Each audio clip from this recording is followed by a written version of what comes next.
Hello everyone, let me teach you how to solve this problem on the board. You actually want to get the value of x that belongs to positive integer,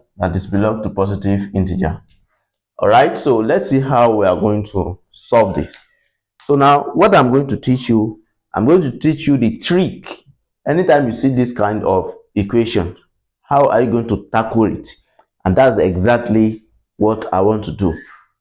So now we are given solution. We are given 6 to the power of x equals x to the power of 18. All right. Now the idea is that I want to separate the variable from numbers. So how am I going to do it? So the first thing we are going to do is that I'm going to take the 1 over x power of both sides, that is 6 to the power of x, then multiplying 1 over x. I have x here. Then equals x to the power of 18 multiplying 1 over what? 1 over x. That is what we are going to do.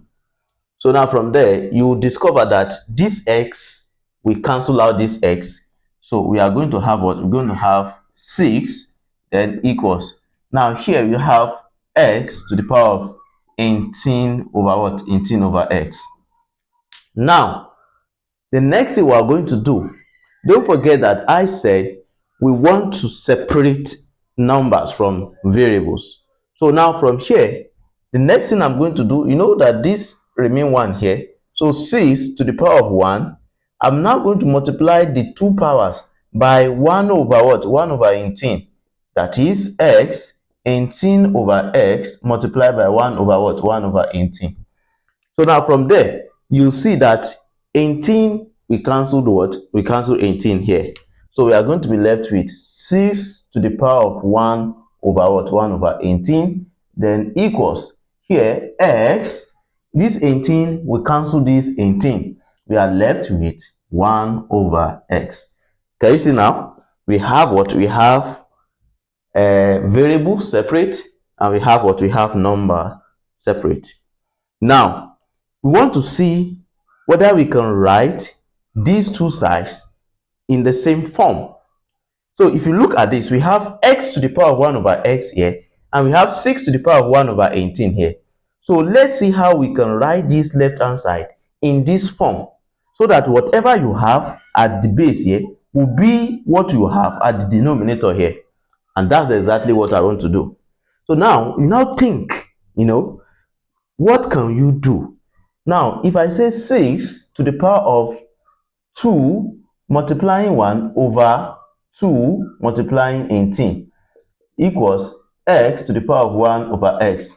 You know that I actually did not violate anything, because 2 divided by 2 will still give us 1, and we are still going to have our 1 over 18. Now, the next thing we are going to do now is that we are going to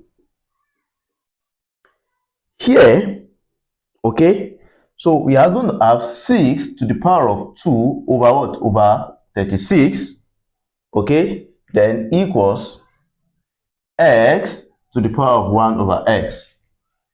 All right, if you recall from the law of indices, when you have a to the power of b, all right, a to the power of b, then over c, we can rewrite this as a to the power of b, then to the power of 1 over c. Yes, so from there, that is what we are going to use. We are going to now write this as 6 to the power of 2, all right, then 1 over what? 1 over 36 will now be equals to x to the power of 1 over x. Are you following? Now, the next thing is that 6 to the power of 2 will give us what? Will give us 36, then to the power of 1 over 36, then equals x to the power of 1 over x. Now, looking at the two sides of the equation now, you can see that they are in the same in the same form. 36 here, 36 here. Then we have 1.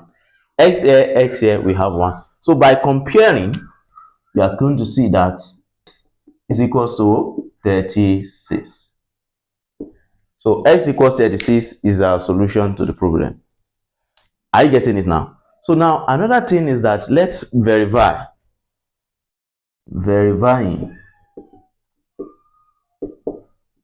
If you want to verify this, let x equals 36.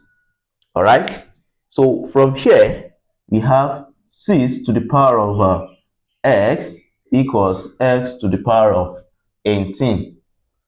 So we have 6 to the power, our x is 36. Are you following? Then equals 36 to the power of what? To the power of 18. So you want to see whether we can write this. These two sides will be the same. So therefore, you are going to have what? You're going to have 6 to the power of 2 times 18. That is, this 36 can be written as that. Then 36 to the power of what? To the power of 18. So from there, you can rewrite this as 6 to the power of 2, then to the power of 18. Would this give us 36 to the power of 18? All right.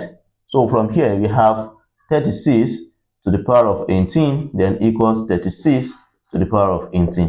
You can see that the left hand side is equals to the right hand side there. So by that, so we can conclude that x equals 36 is the solution to the problem. I believe you understand this. Please, if you have not subscribed to our YouTube channel, consider subscribing today. Hit on the bell icon so that you'll be notified anytime we upload a new content. Thank you so much for watching. Bye bye.